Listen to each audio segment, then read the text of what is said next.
고향. 나는 고향이라는 어휘가 거느리는 정한을 그다지 좋아하지 않는다.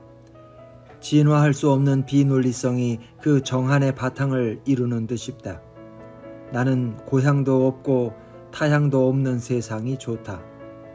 고향이라든지 타향이라든지 하는 그런 어휘가 아예 없는 세상에서 나는 살고 싶다. 나의 이른바 고향은 서울 사대문 아니다. 사대문 안에서도 청계천을 기준으로 남촌과 북촌을 갈랐는데 내 본적지는 경복궁 근처인 북촌이었다.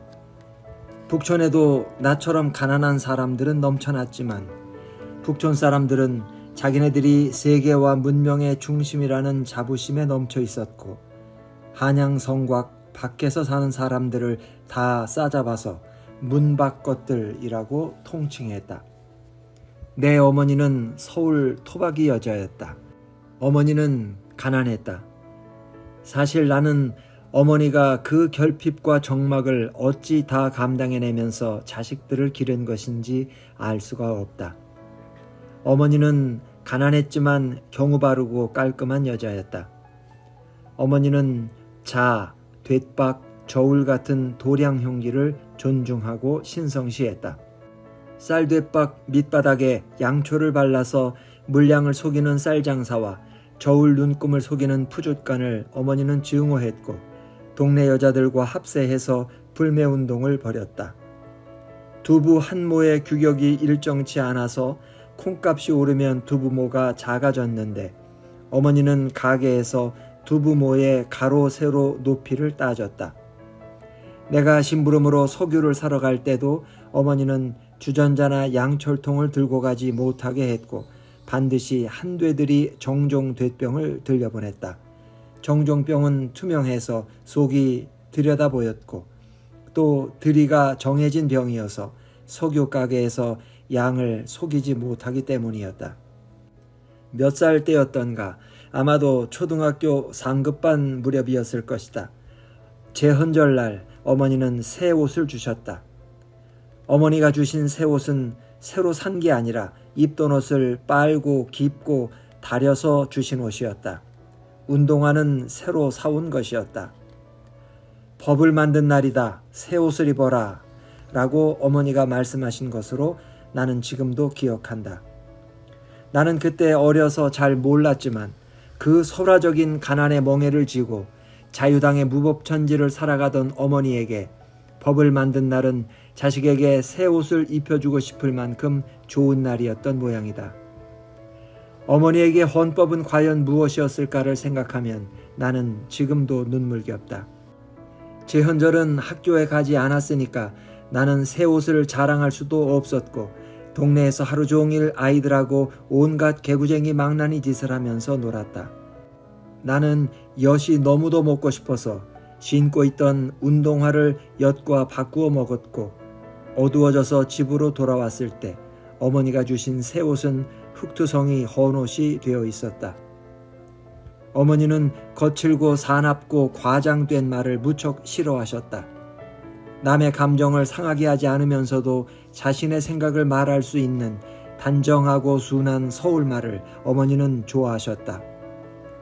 내가 문밖 아이들과 놀다 돌아오면 어머니는 너 걔네들 말버릇 따라하지 마라. 외가리 지저대는 것처럼 말하지 마라. 반듯하고 조용히 말해라. 조용히 말해야 남이 듣는다 라고 타이르셨다. 어머니는 종결어미가 불분명한 말을 싫어하셨고 늘 대하는 이웃집 아낙네들에게도 말꼬리가 분명한 존댓말을 쓰셨다. 어머니는 이제 너무 늙고 또 아파서 당신의 고운 말씨를 모두 잃어버리셨고 한 되와 두 되를 구분하지 못하시지만 내 가난한 어머니의 고향은 향토가 아니라 척도와 언어였던 모양이다. 어머니 이야기를 하려고 이 글을 시작한 것은 아니다. 내 고향 서울 사대문 안은 이미 오래전부터 그 누구의 고향도 아닌 익명의 공간이 되어버렸고 며칠 전 설 연휴 기간 중에 내 고향의 남대문은 불타서 없어졌다. 내 소년 시절에는 한강에 다리가 2개밖에 없었다. 하나는 기차가 다니는 한강철교였고 또 하나는 자동차, 보행자, 우마차, 자전거가 다니는 한강 인도교였다. 한강 인도교를 4차선으로 넓힐 때 박정희 대통령이 차지철을 데리고 나와서 테이프를 끊고 전국이 축제 분위기로 들떠서 꽹과리를 때리고 상모를 돌리면서 난리치던 기억이 난다. 지금 한강의 다리는 26개다. 명절이 되면 고향으로 가는 사람들은 26개의 다리로 한강을 건너서 가고 또 가고 기어이 간다. 기어이 갔다가 기어이 돌아온다.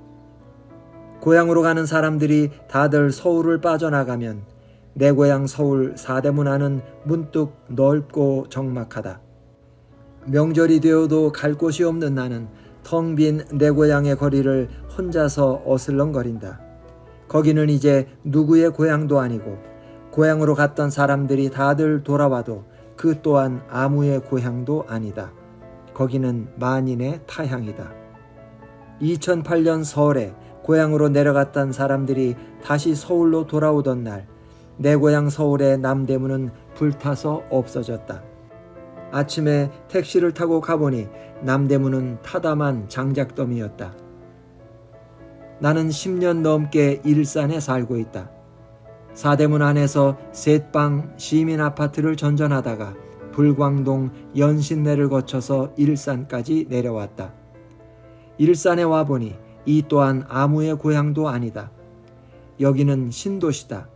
수많은 교회와 러브호텔, 섹시바, 나이트클럽, 카페, 지압방, 발바닥 전문 마사지방, 노래방, 침대 있는 노래방, 찜질방, 사우나, 성인용품 가게, 남성 전용 휴게실, 이발소, 헤어살롱, 손톱 다듬어주는 가게, 발톱 다듬어주는 가게, 가슴, 코, 눈꺼풀, 종아리, 볼 전문 성형외과, 개털을 염색하고 파마해주는 동물 미용실, 개한테 침, 뜸, 부황, 진맥, 물리치료, 보약을 해주는 동물 한방병원, 일본, 이탈리아, 중국, 베트남, 스페인, 프랑스, 터키 등 각 나라 음식점들이 한 동네에 들어서 있다. 어느 날 저녁 길거리 카페에서 혼자 술을 마시면서 창밖을 내다보니까 핸드마이크를 어깨에 맨 기독교인이 초저녁 러브호텔 앞에 와서 마이크로 외쳤다. 회개하라, 종말이 가까웠다. 나는 혼자서 웃었다. 나에게는 혼자서 웃어야 할 일이 많다. 일산으로 이사와서 나는 경기도 일산 사람이 되려고 도서관에 가서 고양시와 일산에 관한 역사책, 지리지, 사료집, 고고학적 발굴보고서, 민속자료연구소, 무속자료들을 읽었다. 책을 읽고 집으로 돌아온 날 저녁에 나는 또 그 러브호텔의 거리에 앉아서 술을 마시곤 했다. 일산은 넓은 들이다. 공릉천, 창릉천 2개울이 흘러서 한강 하구에 닿는데 신석기 유물들은 대부분 이 두 하천 유역에서 출토되었다니 이 개울이 사람들의 수만 년 터전임을 알 수 있다. 밤이면 교회의 네온 사인 십자가들과 러브호텔의 전광판이 뒤섞여 돌아가며 불야성을 이루는 마을의 이름들이 삼국사기 지리지에 그대로 나온다. 1990년에 시작된 신도시 개발 사업으로 일산은 천지개벽했다. 일산은 황무지에서 농경지로, 농경지에서 신시가지로 바뀌었는데 이 격변의 과정이 불과 60년 안에 이루어졌다. 그렇게 해서 만들어진 도시와 풍경이 지금 내가 살고 있는 마을이다. 신시가지 공사가 착공되자 턱없이 낮은 보상 가격으로 내쫓기는 원주민들은 격렬히 저항했다. 그들의 삶 전체가 가격으로 보상받을 수 없는 것이기도 했거니와 그 가격은 미래를 포함하지 않는 것이었다. 원주민들에게 새로 지을 아파트 입주권을 주기도 했으나 입주에 따른 현금을 부담할 능력이 없는 사람들이 많았다. 불도저와 포크레인을 향해서 원주민들은 돌멩이를 던지고 분뇨를 퍼부었다. 그때 나는 서울 불광동에 살고 있었는데 싸움의 현장을 직접 가서 보았다. 달려드는 불도저를 향해 분뇨가 담긴 소주병을 던지며 사람들은 울면서 노래했다. 나의 살던 고향은 꽃피는 산골, 복숭아꽃, 살구꽃, 아기 진달래.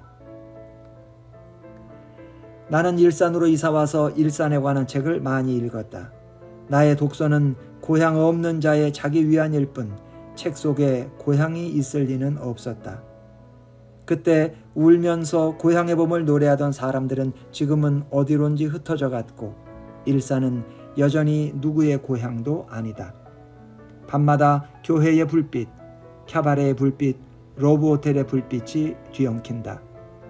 밤에 정발산 꼭대기나 내 작업실이 있는 오피스텔 옥상에 올라가면 그 뒤엉켜서 들끓는 불빛을 볼 수 있다. 남대문에 불을 지른 범인은 70살의 노인인데 일산 원주민이었다고 한다. 신문에 난 기사를 읽었다. 일산에 땅을 가지고 있었는데 신도시 개발할 때 보상금 1억 정도를 받고 토지를 강제 수용당했다고 한다. 아무도 그 노인의 원한을 귀담아 들어주지 않았고 노인은 원한을 풀 길이 없어서 남대문에 불을 질렀다고 경찰에서 진술했다. 나는 서울 사대문 안 사람인데 거기에서 뿌리 뽑혀 일산으로 왔고 노인은 일산 사람인데 일산에서 뿌리 뽑혀 남대문에 불을 질렀다. 노인은 10년형을 받고 교도소로 가서 아마도 거기에서 여생을 마칠 것이고 나는 무슨 뾰족한 수가 있기 전에야 도리 없이 일산에서 살아야 할 것이다. 남대문은 내 고향 서울의 오랜 상징이었다. 남대문은 고향의 상징일 뿐 아니라 그 마을이 만인의 고향이 될 수 있는 보편적 공간이라는 표상이기도 했다. 고향에서 뿌리 뽑힌 일산의 한 노인이 불을 질러서 남대문은 이제 타담한 장작이 되었다.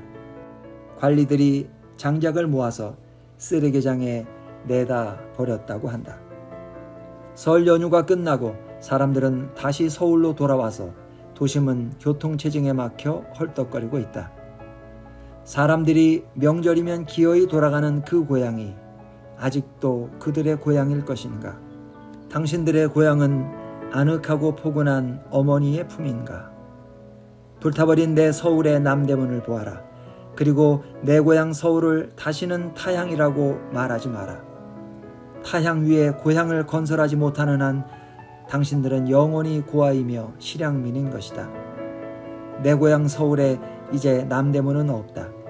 남대문을 복원하더라도 그 복제품일 뿐 조선 태조 7년에 세워진 그 남대문은 연기가 되어서 사라졌다.